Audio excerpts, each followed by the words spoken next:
Hello everyone and welcome to my random language learning tips video series.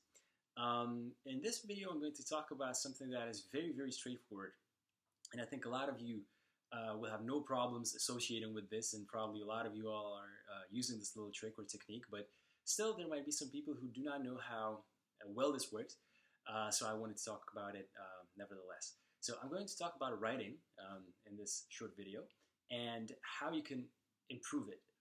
Not super fast, but reasonably faster, I think, than by normal ways of practicing writing. So if you have to write something, especially if it's like a longer paper that needs to be structured, that needs to have sort of like the beginning, the sort of the core and the ending, and needs to have nice expressions and everything. In other words, not a normal email or anything like that. Write it first in your native language, and then translate it into the foreign language.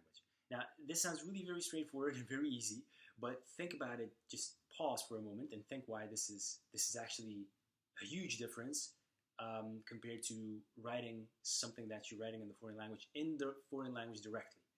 So when you write it in your native language first, you can concentrate on the message, on the expressions that you're going to use, on the vocabulary, and so on, and you don't really have to think about the grammar too much and on what words you're going to use and so on. So in other words, you can't concentrate on what is most important when it comes to written text, right? A written text, I think, personally, it's the whole idea of written text is to convey a message. Now, when you write it directly in a foreign language, apart from this, which is already pretty difficult, you have to concentrate on the grammar, you have to think of the words that you're going to use, you have to think of many different things, and basically you cannot concentrate on so many things at the same time as you type.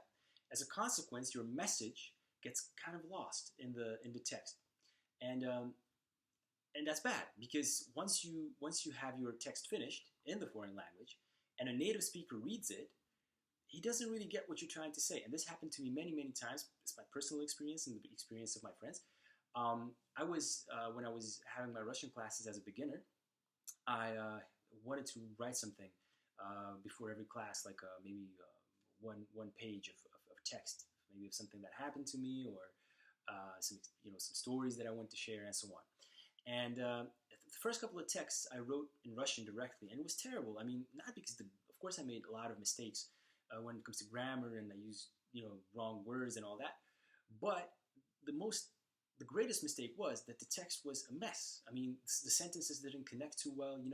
Maybe one sentence was connected to the sentence that was following it, but the next sentence in line was really out of sync with the first one, simply because I couldn't concentrate on so many things at the same time. I was kind of losing myself in the paragraphs.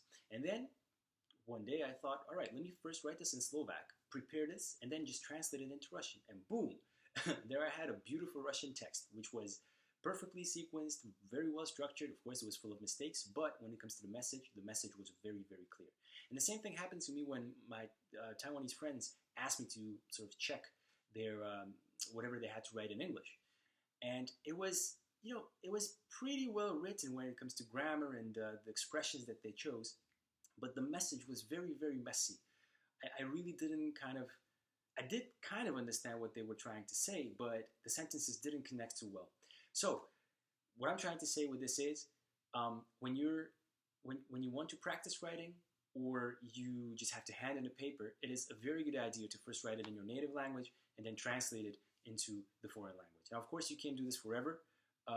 Eventually, you will get into a situation where you have no time to first write it in your native language and then translate it into the foreign language. But as a means of practice, and especially if you're a beginner, this is a very good technique that you can try out. It helped me out very much personally, and I know a couple of people that I have recommended this method to, and I think they also said that it was very helpful. So go ahead and try. Maybe it will help you too. And yeah, that was it. So see you in the next video. Bye bye.